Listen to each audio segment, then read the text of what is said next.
নমস্কাৰ আজি হৈছে 20 মাৰ্চ অসমৰ লগতে ভাৰতৰ বিভিন্ন প্ৰান্তৰ পৰা আজি ৰাতিপুৱাৰ কেইবাটা খবৰ আহি পৰিছে এই মুহূৰ্তত জনাইছো আজিৰ প্ৰথমটো খবৰ সমগ্ৰ ভাৰতবাসীৰ বাবে এক ডাঙৰ খবৰ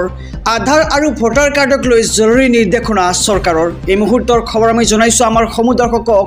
যে আধাৰ আৰু ভোটাৰ কাৰ্ডক লৈ ডাঙৰ খবৰ ইতিমধ্যে আহি পৰিছে ভাৰতৰ প্ৰতিজন নাগৰিকৰ বাবে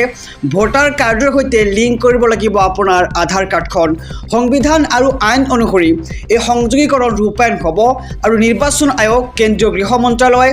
বিধায়নী বিভাগ UIDAIৰ বৈঠকত লগ হৈছে এই ডাঙৰ সিদ্ধান্ত সংবিধানৰ 326 নং অনুচ্ছেদ অনুসৰি ভোটাধিকাৰ কেৱল ভাৰতৰ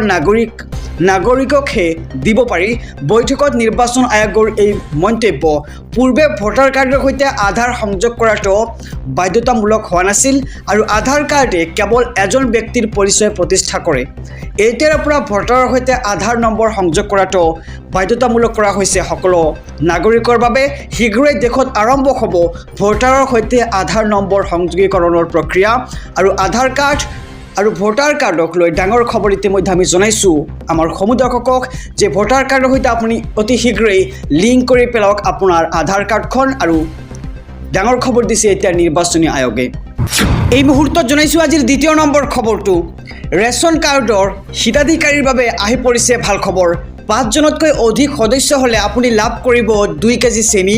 2 কেজি দাইল আৰু 2 কেজি নিমখ হয় ঠিকই শুনিছে যদি আপোনাৰ পৰিয়ালৰ সংখ্যা 5 জনতকৈ অধিক তেন্তে আপুনি লাভ কৰিব এইসমূহ সামগ্ৰী এই মুহূৰ্তৰ খবৰ আমি জনাই যাম SB অসম মিডিয়াৰ সমুদৰ্শকক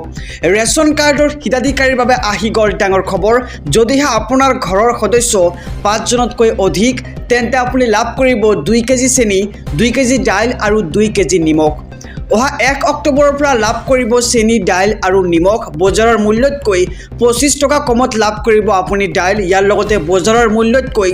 25 টকা কমত লাভ কৰিব আপুনি চেনি তাৰ লগতে বজাৰৰ মূল্যতকৈ 10 টকা কমত লাভ কৰিব আপুনি নিমখ আৰু ৰেচন কাৰ্ডৰ হিতাধিকাৰীসকলৰ বাবে এক ভাল খবৰ বুলি এতিয়া ক'ব লাগিব কিয়নো এতিয়া যদি আপোনাৰ ঘৰত 5 জনতকৈ অধিক সদস্য থাকে তেন্তে আপুনি লাভ কৰিব দাইল চেনি আৰু নিমখ যদিহে আপোনাৰ ঘৰৰ সদস্য 5 জনতকৈ অধিক তেন্তে আপুনি লাভ কৰিব এইসমূহ সামগ্ৰী আহিছোঁ পৰৱৰ্তী খবৰৰ মাজলৈ ভাৰতৰ জীয়ৰী সুনিতা উইলিয়ামছ কি কানেকশ্যন ভাৰতৰ সৈতে সুনিতা উইলিয়ামছৰ মোদীৰ চিঠি আৰু ৰাজনাথ সিঙৰ পোষ্টত সুনিতা এই মুহূৰ্তৰ খবৰ আমি জনাই যাম SB অসম মিডিয়াৰ সমুদৰ্শকক ভাৰতৰ জীয়ৰী সুনিতা উইলিয়ামছ মহাকাশচাৰী সুনিতা উইলিয়ামছক ভাৰতলৈ আমন্ত্ৰণ প্ৰধানমন্ত্ৰী নৰেন্দ্ৰ মোদীৰ সুনিতা উইলিয়ামছৰ স্বাস্থ্যৰ প্ৰতি উদ্বিগ্নতা প্ৰকাশ কৰি পত্ৰ প্ৰেৰণ প্ৰধানমন্ত্ৰী নৰেন্দ্ৰ মোদীৰ আৰু মোদীৰ চিঠি আৰু ৰাজনাথ সিঙৰ পোষ্টত এবাৰ দেখা গৈছে সুনিতাক প্ৰধানমন্ত্ৰী নৰেন্দ্ৰ মোদীয়ে 1 মাৰ্চত সুনিতা উইলিয়ামছলৈ এখন পত্ৰ লিখিছিল সুনিতা উইলিয়ামছ সুনিতাৰ নামটোতে আছে ভাৰত ডক্টৰ দীপক পাণ্ডিয়া আৰু সুনিতাৰ পিতৃৰ নাম কাৰণ সুনিতাৰ পিতৃ ভাৰতৰ গুজৰাট ৰাজ্যৰ মাতৃ ইউৰোপৰ স্লোভাকিয়াৰ যদিও আমেৰিকাৰ আহিয়ত সুনিতাৰ জন্ম তেওঁৰ সম্পৰ্ক আছে ভাৰতৰ সৈতে সুনিতা উইলিয়ামছক ভাৰতৰ জীয়ৰী বুলি সম্বোধন কৰিলে ৰাজনাথ সিঙে কেন্দ্ৰীয় প্ৰতিৰক্ষা মন্ত্ৰী ৰাজনাথ সিঙৰ বিশেষ টুইট সুনিতা উইলিয়ামছৰ বাবে মহাকাশত সুনিতা উইলিয়ামছৰ সময়ক ঐতিহাসিক বুলি প্ৰশংসা কৰি ছ'চিয়েল মিডিয়াত পোষ্ট কৰিছে ৰাজনাথ সিঙে আহিছোঁ পৰৱৰ্তী খবৰৰ মাজলৈ সমগ্ৰ ৰাজ্যবাসীৰ বাবে এক ভাল খবৰ বুলি ক'ব লাগিব কিয়নো আজি বিয়লি PMAYৰ হিতাধিকাৰীৰ একাউণ্টত সোমাইছে 37,500 টকাকৈ মুঠ 1,80,000 টকা 3টা কিস্তিত ধন পাব চৰকাৰী পকী ঘৰৰ বাবে এই মুহূৰ্তৰ খবৰ আমি জনাইছোঁ আমাৰ সমুদৰ্শকক যে PMAYৰ ঘৰ বিতৰণ মুখ্যমন্ত্ৰী ডক্টৰ হিমন্ত বিশ্ব শৰ্মাৰ আজি ঘৰ পাইছে মুঠ 3,88,358টা পৰিয়ালে আৰু আজি বিয়লি হিতাধিকাৰীৰ একাউণ্টত সোমাইছে 37,500 টকাকৈ আৰু কাইলৈ সোমাব দ্বিতীয় কিস্তিৰ ধন ইয়াৰ পিছতেই পাব তৃতীয় কিস্তিৰ ধন মুঠ 1,80,000 টকা 3টা কিস্তিত ধন পাব চৰকাৰী পকী ঘৰৰ বাবে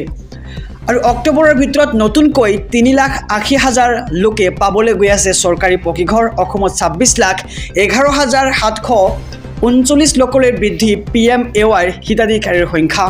তালিকাত নাম অহা প্ৰতিটো দুখীয়া পৰিয়ালে পাব এই চৰকাৰী ঘৰ ইয়াৰ বাবে বিশেষ ব্যৱস্থা মুখ্যমন্ত্ৰী ডক্টৰ হিমন্ত বিশ্ব শৰ্মাৰ PMAYৰ ঘৰ বিতৰণ মুখ্যমন্ত্ৰী ডক্টৰ হিমন্ত বিশ্ব শৰ্মাৰ আজি ঘৰ পাইছে মুঠ 3,88,358টা পৰিয়ালে। আহিছোঁ আন এক খবৰৰ মাজলৈ। কলপুলিৰে প্ৰহাৰ কৰা বিধায়কৰ বিচাৰ হ'ব লাগিব। AIUDFৰ বিধায়ক শামছুল হুদাই প্ৰহাৰ কৰা দলীয় কৰ্মীৰ ক্ষোভ। তাৰ পিছত কলপুলিৰে মোক প্ৰহাৰ কৰে, মোক ইয়াৰ বিচাৰ লাগিব। বিধায়ক ছাৰে প্ৰথমে মোক এটা চৰ মাৰে, ইয়াৰ পিছত কলপুলি আৰু সৰু হোৱা বাবে মহৰী শ্বহিদুৰ ৰহমান নামৰ এজন দলীয় কৰ্মীক প্ৰহাৰ কৰিছিল বিধায়ক শামছুল হুদাই আৰু সমগ্ৰ ঘটনাৰ উচিত তদন্তৰ দাবী বিধায়ক শামছুল হুদাৰ আক্ৰমণৰ বলি হোৱা মহৰী শ্বহিদুৰ ৰহমানৰ। আহিছোঁ আন এক গুৰুত্বপূৰ্ণ খবৰৰ মাজলৈ। চৰকাৰী ঘৰৰ নামত আপোনাৰ পৰা টকা বিচাৰিছে নেকি? যদি বিচাৰিছে তেন্তে এই ভিডিঅ'ৰ কমেণ্ট বক্সত এটাকৈ কমেণ্ট কৰক। যদি বিচাৰিছে তেন্তে আপুনি কি কৰিব সবিশেষ জনাই আছোঁ। আপুনি লগে লগে হোৱাটছএপ নম্বৰত পঠিয়াই দিয়ক টকা বিচৰাজনৰ নাম। মুখ্যমন্ত্ৰীয়ে ল'ব একশ্যন। আপুনি কেনেদৰে কি কৰিব সবিশেষ জনাইছোঁ। যদিহে আপোনাৰ পৰা কোনোবাই চৰকাৰী ঘৰৰ নামত টকা বিচাৰিছে তেন্তে এতিয়াই এই ভিডিঅ'ৰ কমেণ্ট বক্সত এটাকৈ কমেণ্ট কৰি যাওক। নতুনকৈ চৰকাৰী ঘৰ পাবলৈ কৰিব লাগিব জিঅ' টেগিং। জিঅ' টেগিঙৰ নামত কোনেও ল'ব নোৱাৰিব টকা। এটকা ল'লেও পৰিব বিপদত। শীঘ্ৰে মুকলি হ'ব হোৱাটছএপ নম্বৰ। এটা অভিযোগতে একশ্যন ল'ব চৰকাৰে।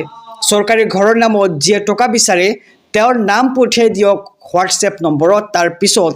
যি ব্যৱস্থা গ্ৰহণ কৰিব লাগে মই কৰিম। এই ডাঙৰ মন্তব্য ৰাজ্যৰ মুখ্যমন্ত্ৰী ডক্টৰ হিমন্ত বিশ্ব শৰ্মাৰ। যদিহে চৰকাৰী ঘৰ লাভ কৰিবৰ বাবে আপুনি দিছিল ধন, তেন্তে শীঘ্ৰেই বিচাৰি লওক আপুনি দিয়া ধন। নতুনকৈ চৰকাৰী ঘৰ পাবলৈ কৰিব লাগিব জিঅ' টেগিং আৰু জিঅ' টেগিঙৰ নামত কোনেও ল'ব নোৱাৰিব এটকাও।